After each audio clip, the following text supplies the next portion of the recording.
출애굽한 이스라엘 백성들이 홍해를 건너 광야의 길을 가게 됩니다.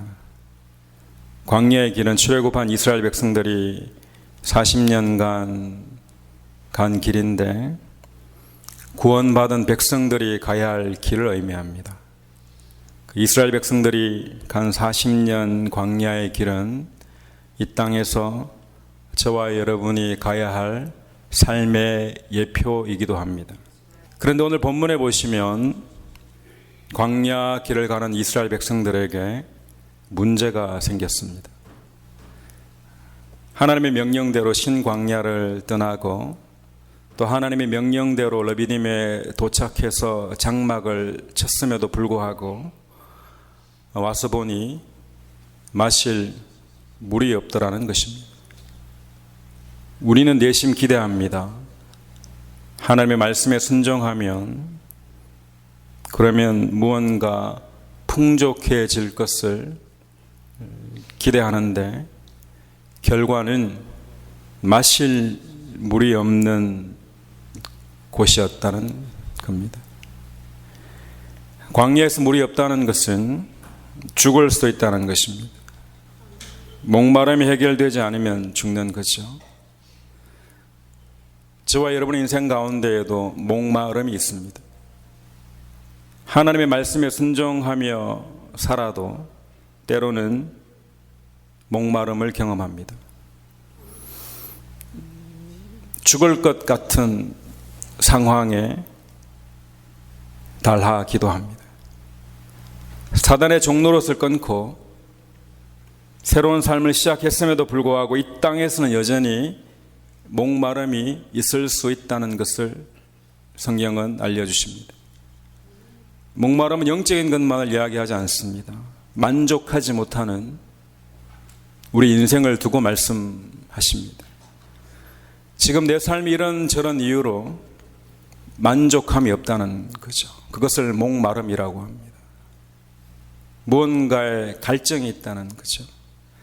정말 건강하고 싶은데 계속해서 아프기만 하고 좀 잘 살고 싶은데 여전히 가난해서 그래서 오는 목마름이 있을 수도 있습니다.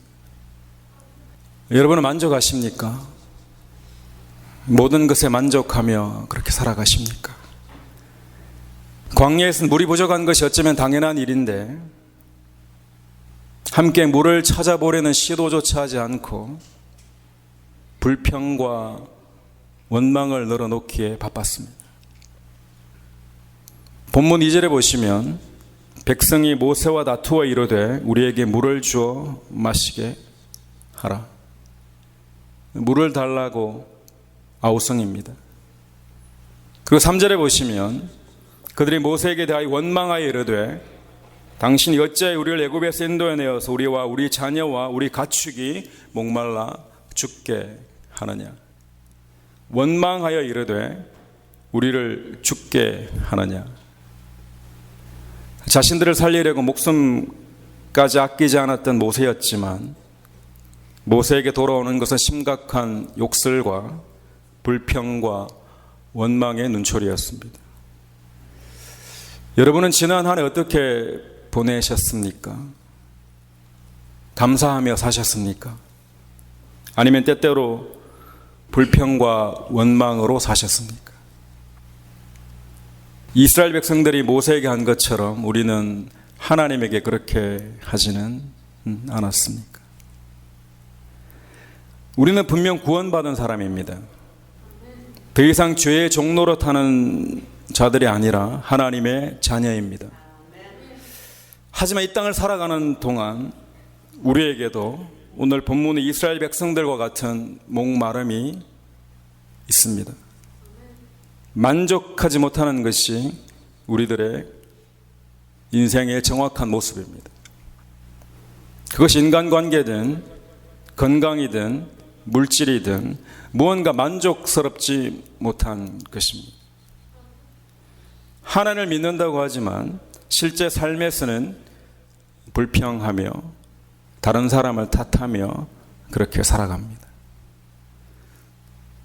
문제를 해결해 주시면 내가 생각한 그 하나님이고, 문제를 해결해 주시지 않으면 내가 생각한 그 하나님이 아니기에 일단 불평하고 보는 것입니다.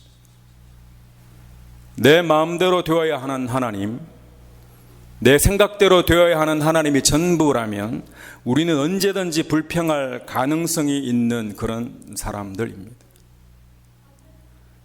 그런데 성경은 다르게 말씀하십니다. 물이 없는 곳이라는 것을 아시면서도 물이 없는 곳으로 인도하신 분이 바로 여호와 하나님이셨습니다. 목마름으로 인도하신 분이 바로 하나님이셨습니다. 하나님 우리들의 목마름을 알고 계시고 그 상황에 직면해 계시다는 것입니다. 아시면서도 굳이 사랑하는 자녀들을 목마름으로 인도하신 것에는 이유가 있는 것입니다. 시편 81편 7절에 보시면 내가 고난 중에 부르짖음에 내가 너를 건졌고 우레소리 은밀한 곳에서 내게 응답하며 머리바 물가에서 너를 시험하였도다. 하나님께서 머리바에서 이스라엘을 시험하셨다고 성경은 기록하고 있습니다. 하나님이 시험하시는 거죠. 때론 우리가 하나님만을 온전히 신뢰하는지 시험하시기도 하시는 하나님이십니다. 하나님 온전하게 신뢰해야 하지만 저와 여러분이 구원의 여정을 갈 수 있기 때문에 그렇습니다. 우리는 만족하지 못하는 어떤 상황을 만났을 때 그 앞에서 나는 어떻게 반응하는지를 보아야 합니다. 내 생각대로 되지 않을 때 우리는 어떤 식으로 반응을 하며 살고 있는지 보지 않으면 똑같은 실수를 반복하며 살아갑니다. 내 마음대로 되지 않을 때 나는 어떻게 반응하는가 하는 것입니다. 지금 불평과 원망으로 가득한 이스라엘 백성들은, 심지어 돌을 던져 모세를 죽이려고 하는 이들은 불과 얼마 전에 홍해를 걷는 감격에 모세와 함께 춤을 추며 하나님께 영광을 올려드린 바로 그 사람들이었습니다. 여호와는 나의 힘이시요 나의 구원이시라고 노래하던 그 사람들이 지금 불평하고 원망하며 돌을 던지려 하고 있습니다. 여호와를 찬양하라고 외치던 자들이 지금은 어떤 모습인지 보라는 것입니다. 하나님을 모르는 사람들이 아닙니다. 하나님도 알고 하나님 인도하심도 알지만 인생 가운데 작은 문제가 생기면 내 마음대로 무언가 되지 않으면 불평하고 원망하기에 급급하더라는 것입니다. 누구와 비슷한가요? 오늘을 살아가는 우리와 비슷합니다. 우리가 더하면 더했지 덜 하지 않습니다. 하나님 감사합니다. 하나님밖에 없습니다. 모든 것이 다 하나님의 은혜입니다고 하다가 돌아서서는 그러잖아요. 불평하고 원망하고 그 누군가를 향해 돌을 던지고 있죠. 그런데 하나님은 불평하고 원망하는 이들을 어떻게 하셨냐는 거죠. 오늘 핵심은 여기에 있습니다.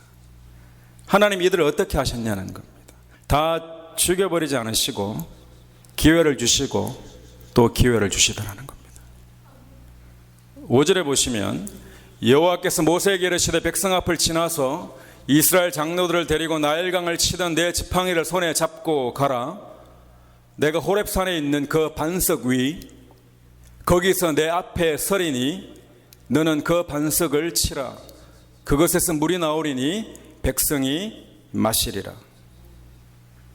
목말라 하는 자들에게 물을 주시겠다고 하셨습니다. 그런데 그냥 주시는 것이 아니라 반석을 치면 물이 나올 거라고 하시는 거죠. 반석을 치면 물이 나오는 겁니다. 근데 특이한 것은 하나님이 그 반석 위에 서시겠다고 하시는 거죠. 내가 호렙산에 있는 그 반석입니다. 모세가 이미 알고 있었던 거죠. 호렙산에서 하나님을 만날 때 그 반석 위에 누가 서는가 하면 하나님이 서시겠다는 거예요. 반석 위에 하나님이 서시고 그 반석을 치라는 거죠. 반석 위에 하나님이 서시면 모세가 지팡이를 들고 반석을 내리쳐야 하는데, 반석을 내리치는 것이지만 우리 눈에 보이지 않는 하나님을 내리치는 겁니다. 여러분, 돌 깨니까 거기서 물이 나오더라 이러면 성경이 아니에요. 실제는 반석 위에 계신 하나님을 내리치는 겁니다. 하나님을 시험하고 하나님을 불평하고 하나님을 원망하는 이스라엘 백성들을 하나님은 그들을 심판하시는 것이 아니라 오히려 하나님께서 그들 대신에 심판을 받으시겠다는 것입니다. 내가 1년 동안 뭘 좀 잘한 걸 가지고 주님 앞에 나오는 게 아니지 않습니까?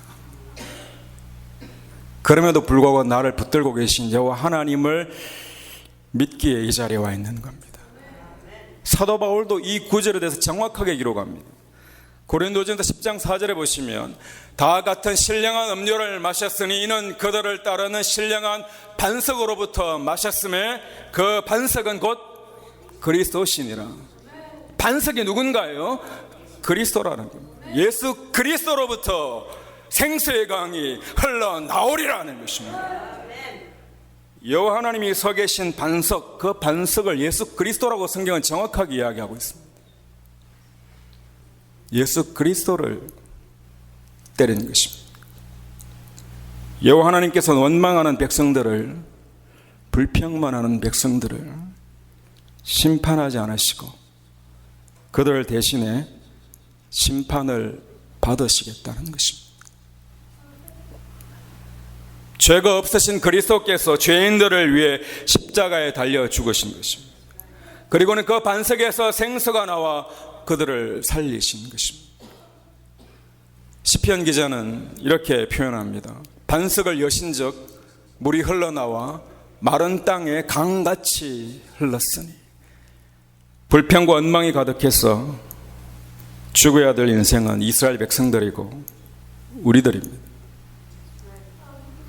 올 한 해 살아왔던 것을 심판대 위에 그대로 둔다면 여기에 살아남을 자는 아무도 없습니다. 근데 주님이 대신 죽으시고 생수의 강을 흘려주심으로 그 강을 마시는 자마다 살아나리라 하시는 것입니다. 요한복음 7장 38절에 예수님께서 뭐라고 말씀하시는가 하면 나를 믿는 자는 성경의 이름과 같이 그 배에서 생수의 강이 흘러나리라 하시는 것입니다.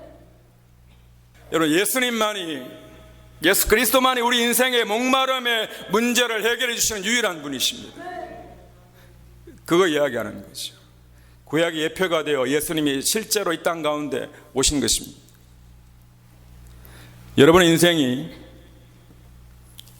여전히 목이 말라 날마다 불평과 원망으로 살아가고 있다면 생명 되신 예수 그리스도를 마시지 않고 다른 것으로 목마름의 문제를 해결하려고 했기 때문입니다. 사람이 나의 목마름을 해결해 줄 것으로 생각했지만 그렇지 않습니다. 물질이 나의 목마름의 문제를 해결해 줄 것으로 생각했지만 그렇지 않다는 거예요. 우리는 지난 한 해 동안 어쩌면 정말 하지 말아야 할 말을 했을지도 모릅니다. 성경은 말과 길을 동일하게 사용하십니다.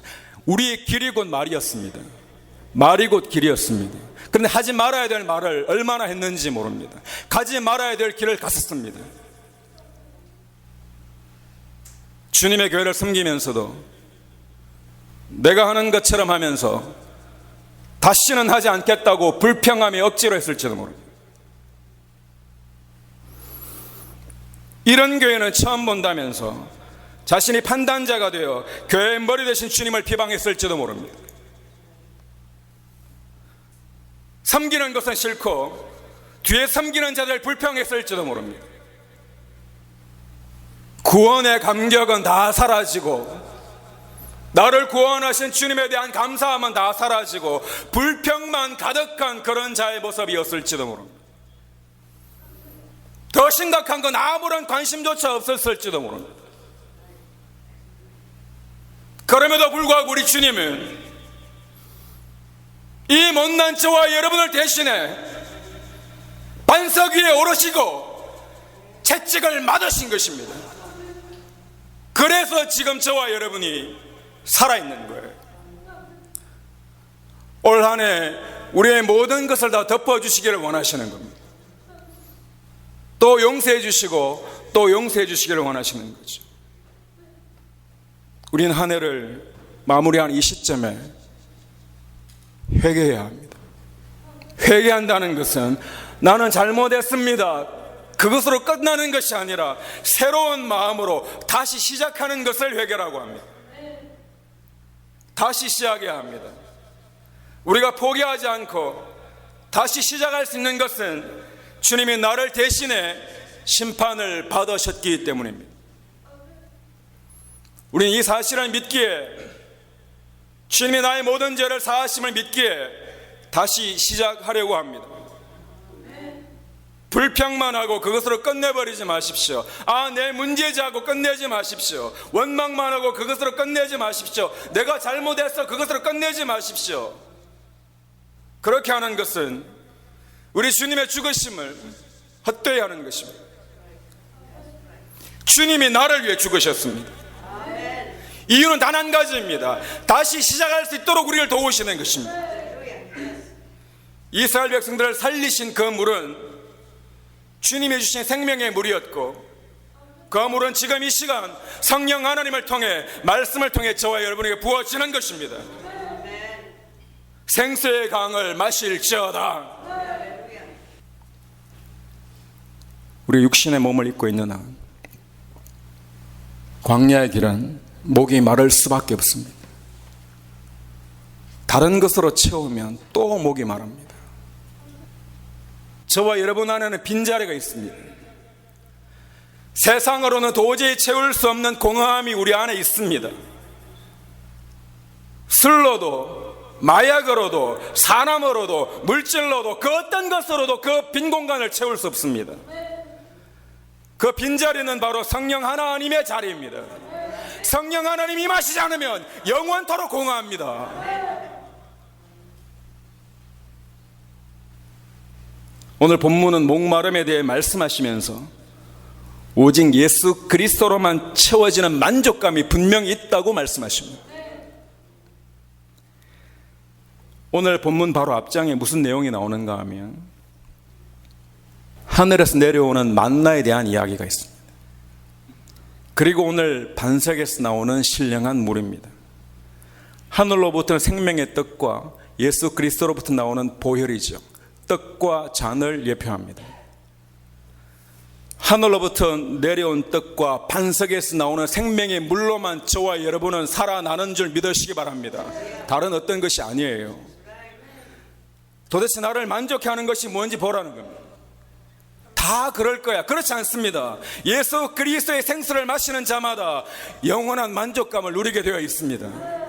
하나님, 나는 예수 그리스도로 말미암아 만족함을 누리기를 원합니다. 이게 우리의 기도의 제목이 되어야 합니다.